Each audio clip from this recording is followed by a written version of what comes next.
Estimados estudiantes, mi nombre es Karina Orozco Gamboa y soy docente de la Unidad Didáctica de Biología Celular y Molecular que se imparte en la Facultad de Ciencias Médicas de la Universidad de San Carlos de Guatemala.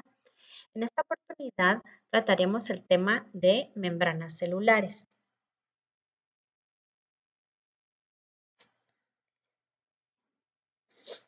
Presentaré entonces los objetivos de esta clase y dentro del contenido pues vamos a describir qué es la membrana plasmática, cuáles son sus funciones, cómo está estructurada, cuáles son los constituyentes de la membrana, conclusiones y las referencias para que ustedes puedan consultar y estudiar el tema. Bien, los objetivos de aprendizaje de este tema es que ustedes logren describir los componentes moleculares que estructuran a las membranas biológicas, tanto la membrana plasmática como las membranas que forman parte o que forman los organelos de las células eucariotas. Luego también que expliquen la organización molecular que tienen las membranas biológicas y que logren relacionar la estructura de estas membranas con sus funciones específicas como el transporte de moléculas, la transducción de energía y la transducción de señales. Iniciemos. La membrana plasmática es una estructura que está presente en todas las células, en células bacterianas y en todas las células eucariotas. La función principal es que separa el contenido o los componentes químicos de la célula del ambiente externo. Incluso permite la creación de gradientes, que haya diferencia en la concentración de ciertas sustancias en el exterior y el interior de la célula. La membrana plasmática está constituida por tres tipos de biomoléculas: lípidos, que son los que vemos acá en este esquema en color rojo, proteínas, que las vemos de color verde, y carbohidratos, pues que no se muestran en este esquema. Acá podemos ver una micrografía de la membrana. Esto de acá es el citoplasma o citosol. Aquí tenemos el espacio extracelular y la membrana plasmática. Como ven, la membrana es una doble capa o bicapa. En esta forma se representa de una manera bidimensional y acá la vemos en 3 dimensiones. ¿Cuáles son las funciones de la membrana? Pues como repetía o dije anteriormente, es separar el medio interno de la célula del medio externo.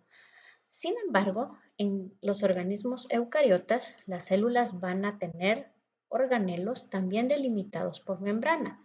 Entonces, una de las funciones muy importantes en las células eucariotas es que permiten compartimentar el citoplasma para que la célula eucariota tenga sus funciones establecidas en cada uno de los organelos, a diferencia de los organismos procariotas, en donde todas las reacciones se llevan a cabo en el citosol.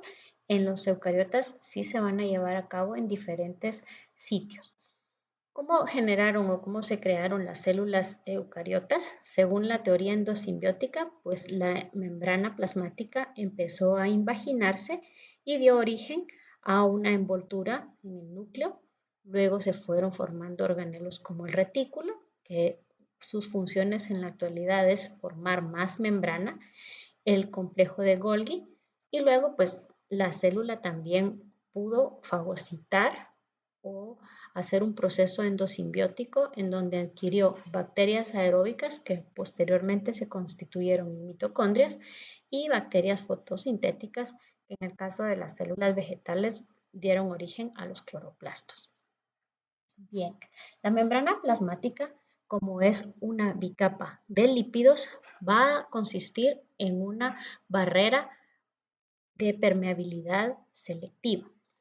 Esto quiere decir que solo aquellas moléculas que tienen características similares a los constituyentes o componentes de la membrana pueden atravesarla o pueden difundirla libremente.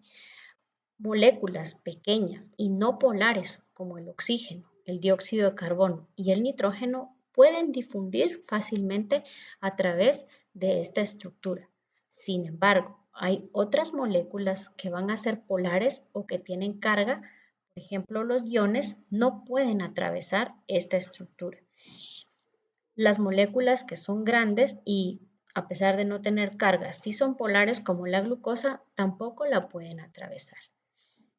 El agua y el amoníaco sí pueden atravesar, pero de forma mucho más lenta que las moléculas no polares. Entonces, ¿cómo hacen estos iones o moléculas polares para entrar a la célula, ya que la célula también va a necesitar de ellos? Bueno, pues también hay componentes de la membrana, que son las proteínas, que permiten el transporte de estos solutos que son de naturaleza polar. Iones pueden atravesar a través de canales y a través de otras proteínas especializadas llamadas transportadoras pueden entrar solutos más grandes y de naturaleza polar. Otra de las funciones de la membrana es que permite que la célula reaccione o tenga una respuesta ante señales externas, como por ejemplo hormonas. En este caso tenemos la epinefrina o adrenalina que no puede atravesar la membrana porque su naturaleza es polar. Entonces esta molécula tiene un receptor en la membrana plasmática que va a modificar su comportamiento y va a desencadenar una respuesta intracelular. Entonces, los componentes de la membrana también van a permitir que la célula pueda responder a estas señales. Otra de las características o funciones de las membranas es que ellas permiten generar gradientes, es decir, diferencia en concentraciones de ciertas moléculas o ciertas especies químicas. Por ejemplo, en el caso de la membrana mitocondrial interna, se genera un gradiente de protones, es decir, un exceso de protones entre las dos membranas de la mitocondria. En este espacio, se llama el espacio intermembranoso, los protones se mueven desde la matriz mitocondrial hacia el espacio intermembranoso y se genera una acumulación de protones. Estos protones luego regresan a través de una proteína porque son incapaces de movilizarse a través de las bicapas, como vemos acá. Cuando pasan de la matriz hacia el espacio intermembrana, también tienen que atravesar otras moléculas que son proteínas en la membrana. Estas proteínas no solo funcionan como transportadoras, sino que también tienen actividad enzimática, puesto que participan en reacciones de oxidación y reducción. Y esta otra que vemos acá es la denominada ATP sintetasa, que también tiene actividad enzimática porque permite sintetizar a partir de fosfato y ADP al adenosín trifosfato. Esto es lo que se conoce como la fosforilación oxidativa. Entonces, la membrana permite generar el gradiente que va a dar la energía para la fosforilación oxidativa y las moléculas que están en la membrana también tienen actividad enzimática. Otra de las funciones también importante de las membranas es la que logran interactuar célula con célula para formar los tejidos.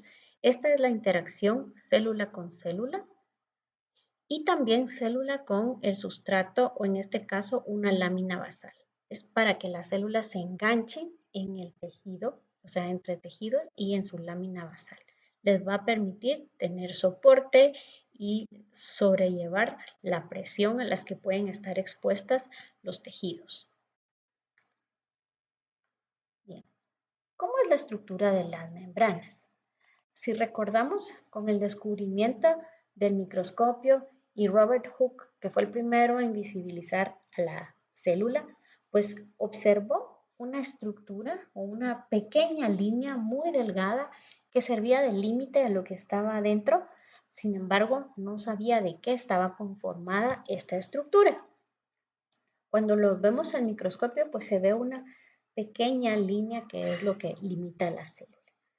Posteriormente, en los años 1889, Charles Ernst Overton indicó que esta membrana o el límite de la célula estaba conformado por lípidos y sabemos que los lípidos no son solubles en agua. Entonces, estos lípidos eran impermeables a los compuestos polares. Sin embargo, se sabe que las células necesitan ingerir o adquirir compuestos polares, por ejemplo, la glucosa o aminoácidos para llevar a cabo sus funciones. Fue en 1925 cuando Görter y Grendel postularon que estos lípidos que constituían a la célula eran fosfolípidos. La característica de los fosfolípidos, si ustedes lo recuerdan, es que tienen una cabeza polar y dos colas hidrofóbicas o no polares, es decir, son anfipáticos. Y ellos consideraron que esto hacía que las membranas pues, fueran capaces de permitir el paso de sustancias polares. Sin embargo, al formar esta armazón no polar, pues era un poco difícil entender cómo pasaban a través de ella las sustancias polares o iones. Entonces fue en 1935 cuando Jim Danieli y Hugh Davson postularon un modelo de la membrana que llamaron el modelo de sándwich. Ellos incorporaron a la bicapa de fosfolípidos que estaba descrita anteriormente, involucraron ahora a proteínas. Sin embargo, ellos consideraron que las proteínas se encontraban como formando un sándwich en la parte superior y en la parte inferior de esta bicapa de fosfolípidos.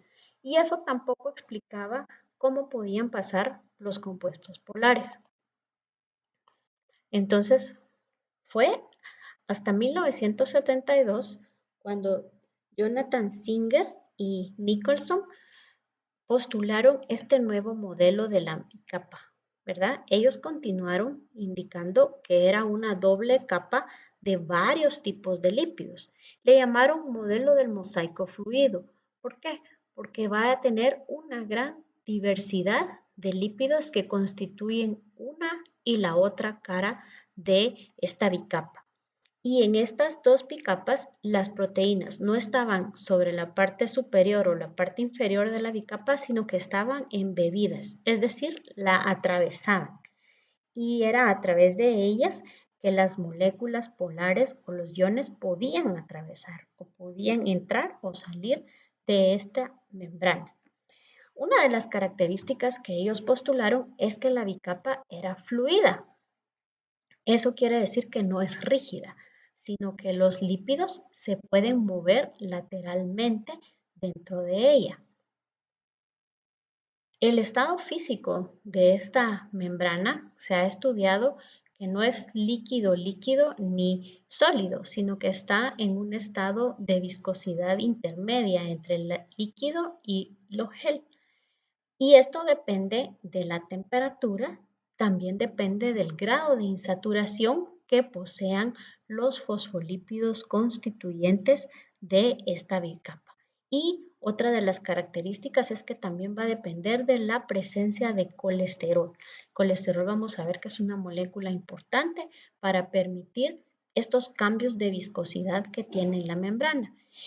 Y este estado es sumamente importante porque permite que nuestra membrana no sea rígida, que permite que se pueda fusionar con otras membranas y también el movimiento de las sustancias a través de ella. Entonces veamos cómo las membranas pueden cambiar su estado. Cuando decimos que está en gel, los fosfolípidos están bastante empaquetados y ordenados. Y cuando vemos que está en estado líquido, estos fosfolípidos se encuentran desordenados. Para que en estado líquido mantengan el orden adecuado y no estén tan desorganizados, se va a requerir de los esteroles, como el colesterol.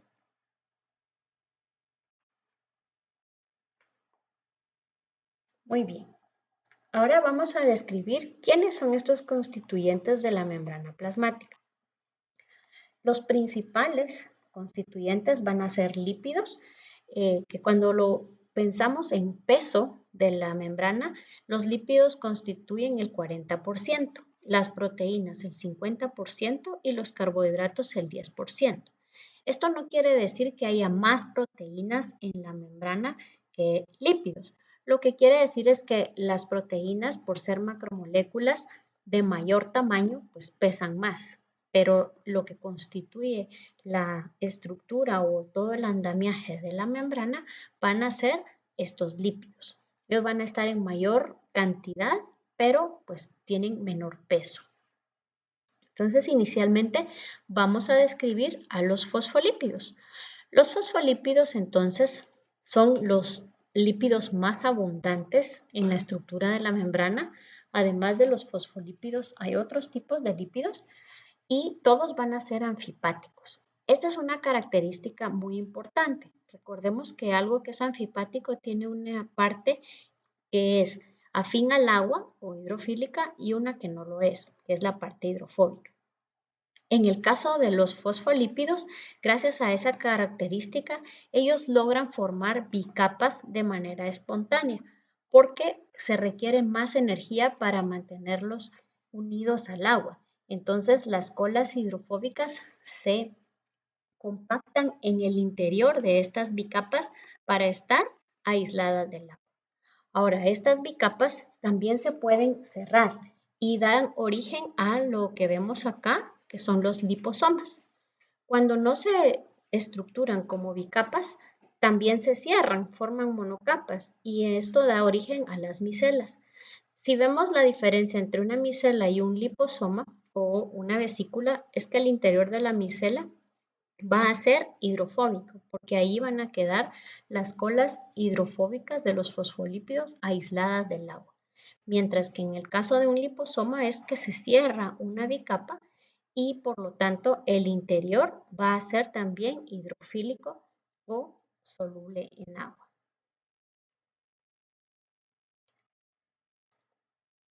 Entonces, dentro de los fosfolípidos tenemos a los fosfoglicéridos. Estos son el tipo de fosfolípidos más abundantes. ¿Cuál es la característica de los fosfogliceros? Que poseen en su estructura un alcohol denominado glicerol. Recordemos que es un alcohol de 3 grupos OH. Este glicerol va a estar esterificado con 2 ácidos grasos. La característica de estos ácidos grasos es que generalmente uno es saturado y va a tener una estructura bastante recta como la vemos acá y el otro va a tener insaturaciones. Generalmente al haber una insaturación, la cola de carbonos e hidrógenos se dobla y eso va a ayudar a darle más fluidez a las membranas. Si solo fueran ácidos grasos saturados, probablemente la membrana no sería tan fluida, sino que se compactaría mucho. Entonces, al haber ácidos grasos insaturados, la membrana va a ser más fluida.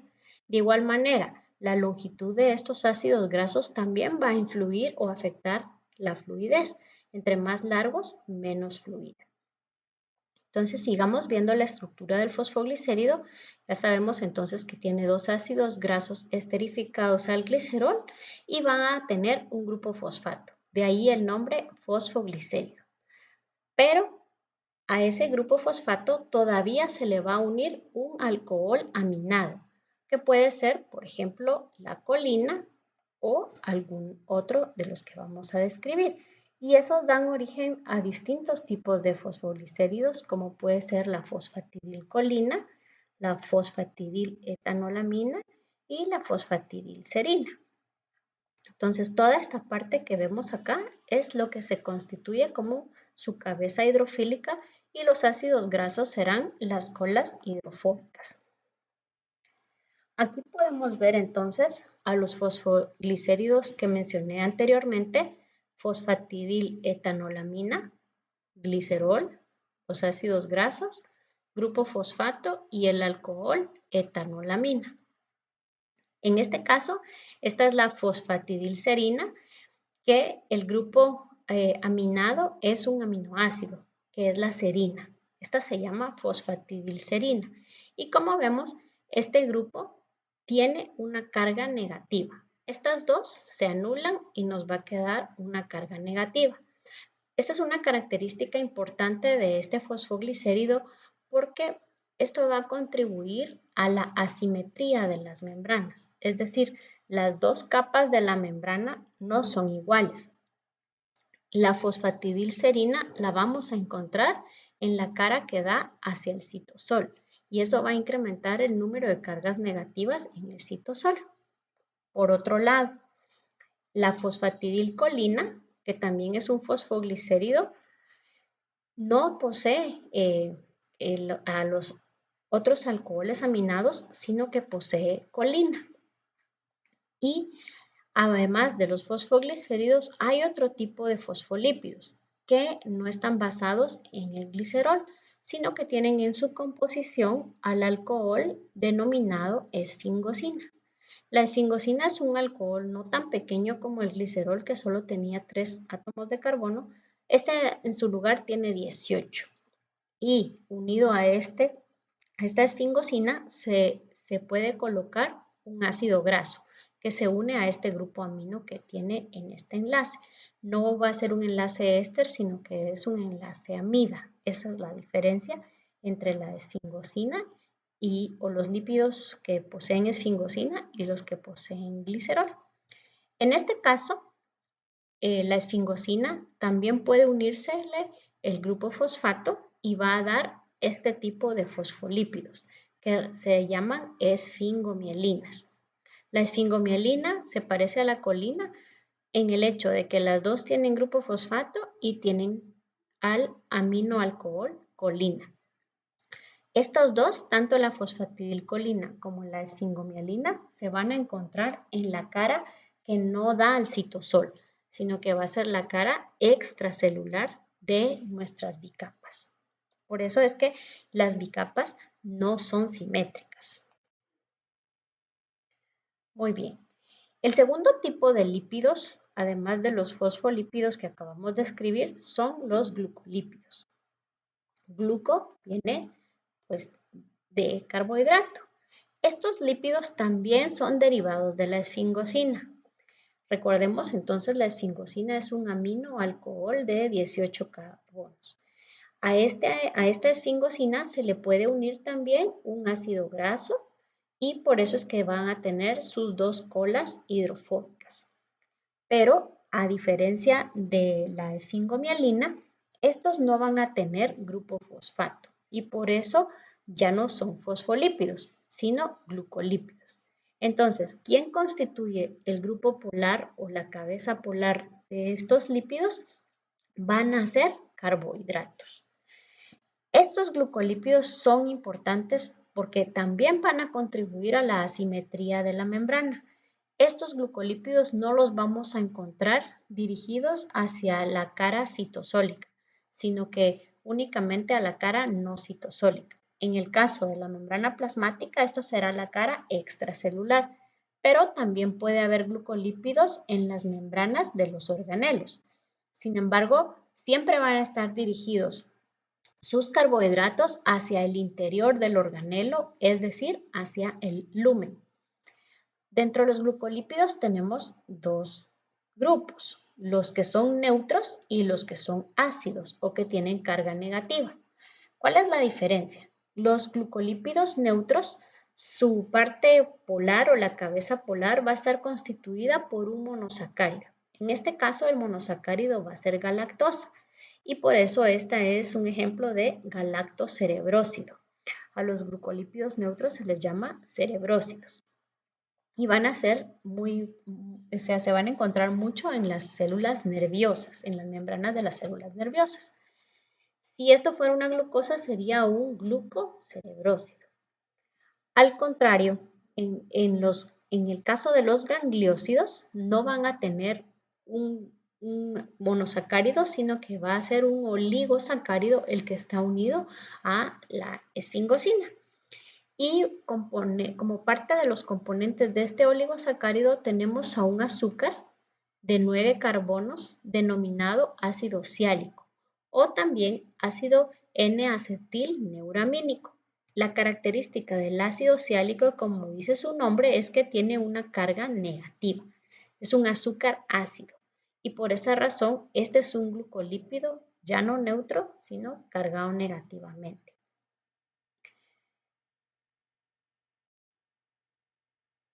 El otro componente que también es lípido que está en nuestra membrana son los esteroles. En el caso de las células animal es el colesterol el más abundante. El colesterol es una molécula también anfipática. Recordemos que tiene un grupo OH. ¿Sí? Ese grupo OH, aunque es pequeñito, puede interactuar con las cabezas polares de los fosfolípidos o de los glucolípidos. mientras que el anillo que está formado o todos los anillos que forman el ciclo pentano, peridrofenantreno y la cola que es de hidrocarburos del colesterol, todo esto va a estar en contacto con las colas hidrofóbicas de los fosfolípidos o de los glucolípidos.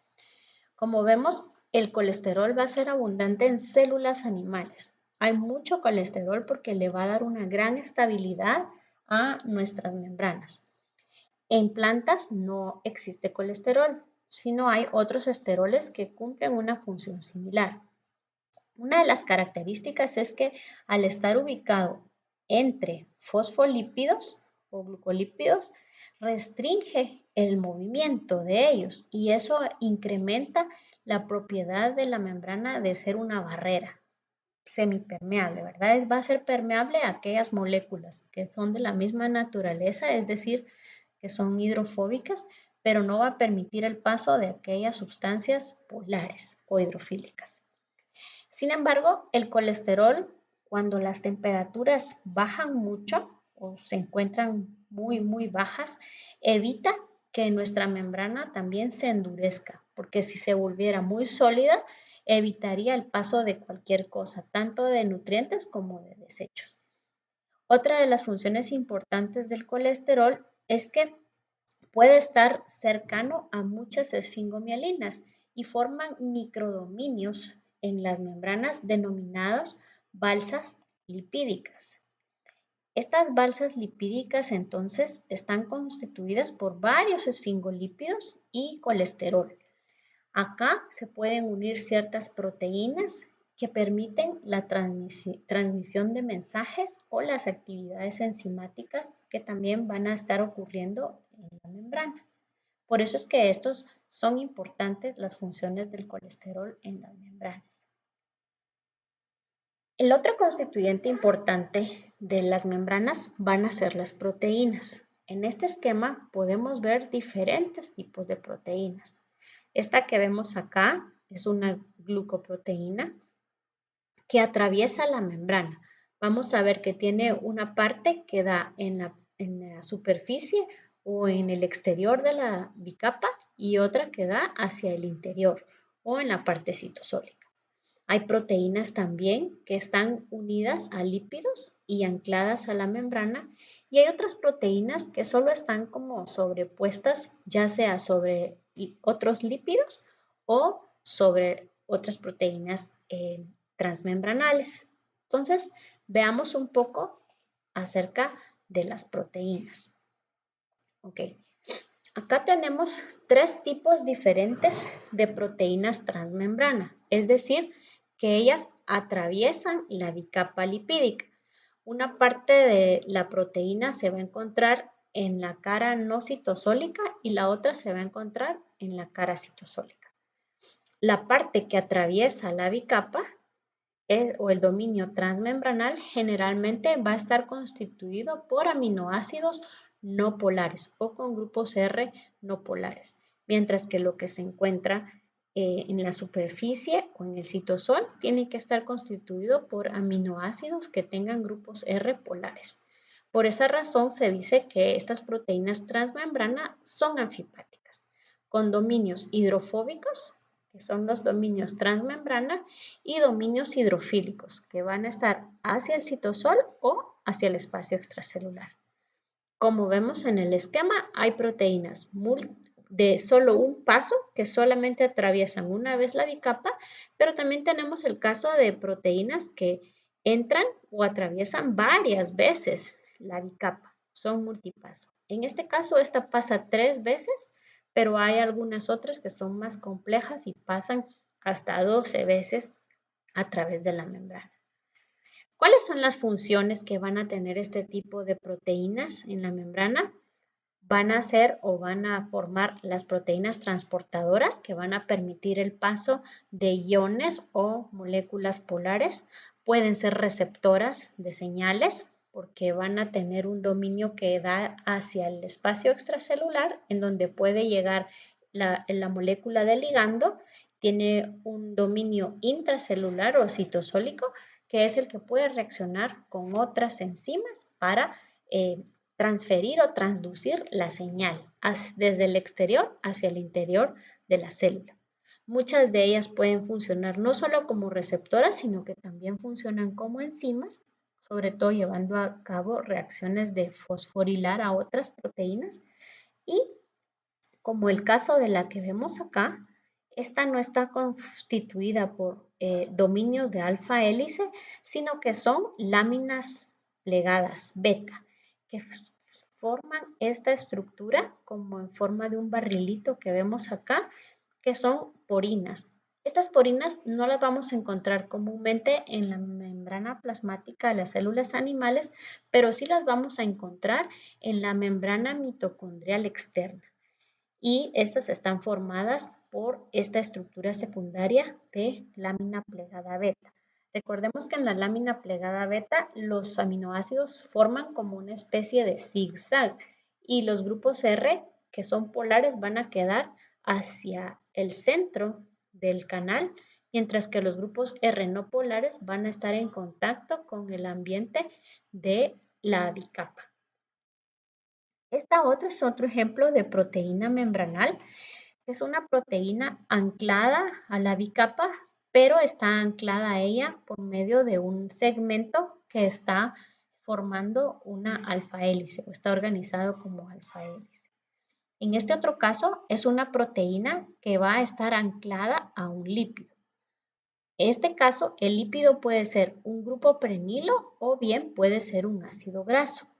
Muchas de las proteínas que tienen esta estructura en nuestra membrana también funcionan en la transducción de mensajes, como por ejemplo las proteínas G. Estas proteínas muchas veces están unidas a otras que son proteínas transmembranales, que son los receptores, y estimulan para que ellas a su vez interactúen con unas proteínas efectoras que van a formar segundos mensajeros. Entonces, este es un ejemplo de proteína anclada al lípido que da hacia el espacio citosólico. También hay otra proteína anclada al lípido, pero esta va a existir en el espacio extracelular. Esta proteína está unida a un lípido denominado fosfatidil-inositol o GPI. La G viene por glucosil. Ahora, este fosfatidil-inositol que está en la membrana se va a unir a la proteína, pero no directamente, sino que es a través de un oligosacárido. Entonces es una estructura bastante compleja que se sintetiza toda esta proteína y su ancla lipídica en el retículo endoplásmico rugoso. Y luego llega hacia la membrana plasmática, pero en la cara no citosólica. Y por último tenemos las proteínas periféricas. Estas proteínas no atraviesan a la bicapa, solamente se van a unir de forma no covalente a otras proteínas o a los fosfolípidos de la membrana. De hecho, pueden estar en la cara no citosólica o extracelular o bien en la cara citosólica. Acá vemos una que solo va a estar en la parte extracelular y otra en la parte intracelular. ¿Cuáles son las funciones que desempeñan estas proteínas? Bueno, pueden servir como apoyo mecánico a la membrana porque muchas de ellas sirven como punto de unión de las proteínas transmembranales con el citoesqueleto o bien de estas proteínas transmembranales con los componentes de la matriz extracelular que está afuera de ellas. Otras pueden funcionar como enzimas, generalmente pueden ser quinasas o fosfatasas y también participan en la transmisión de señales. Entonces, las funciones de las proteínas son muchas, son muy variadas. Una cosa importante es acerca de los movimientos que pueden presentar los lípidos en esta bicapa. Los fosfolípidos en la bicapa son las moléculas que más van a presentar ese movimiento. No así las proteínas. Las proteínas pueden moverse, pero con más limitantes que los lípidos. Los lípidos pueden rotar sobre su propio eje, pueden mover las colas hidrofóbicas o pueden tener un movimiento o difusión lateral dentro de la misma capa. Este es un movimiento que llevan a cabo muchísimas veces eh, y aproximadamente son 10 millones de veces por segundo que los lípidos se están movilizando. Recordemos que esta difusión lateral se debe a que la bicapa no es algo sólido, ¿verdad? Sino que tiene una viscosidad bastante baja. Hay otro movimiento que es la difusión transversal o también llamado flip-flop. Este movimiento ocurre muy pocas veces en un mes, tal vez una vez al mes, y que consiste en que un fosfolípido de una cara se mueva hacia la otra.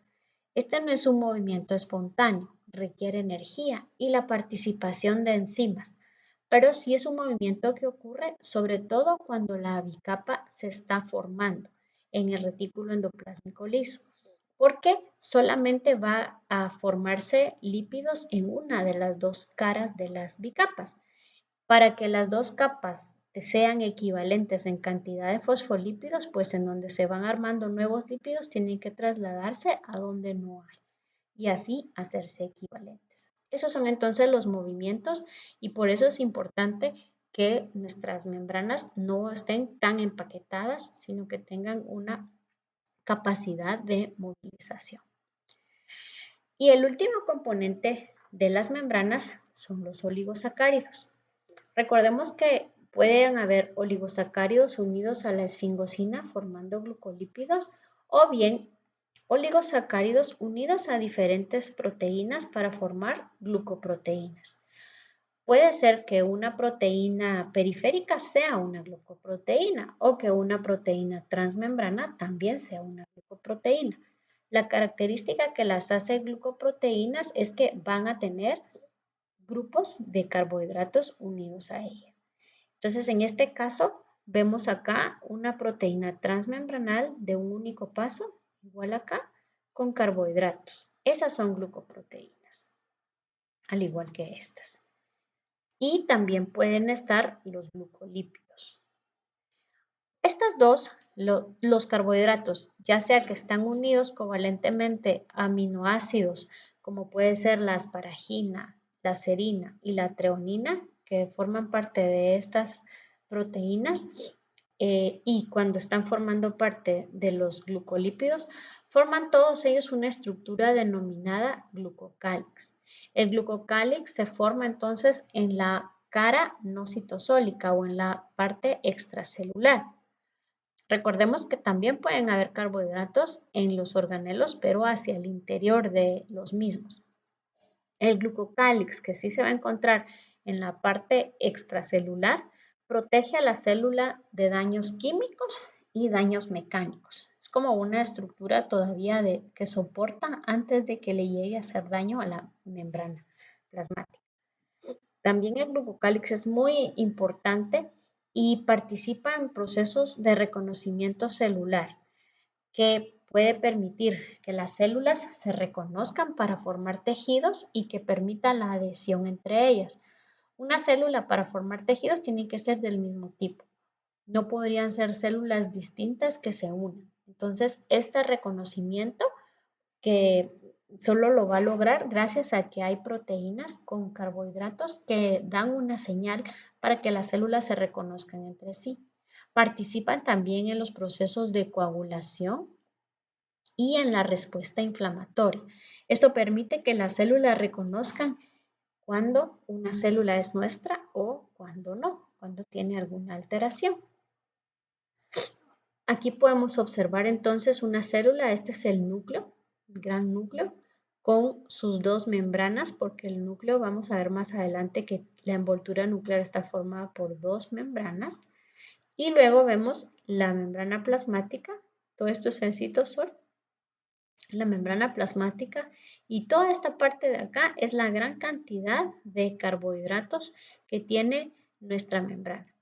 Esos carbohidratos, entonces, como vemos, siempre van a estar unidos covalentemente a proteínas, específicamente a ciertos aminoácidos, como les explicaba, la serina, la treonina, y o bien pueden estar unidos a la esfingosina formando glucolípidos.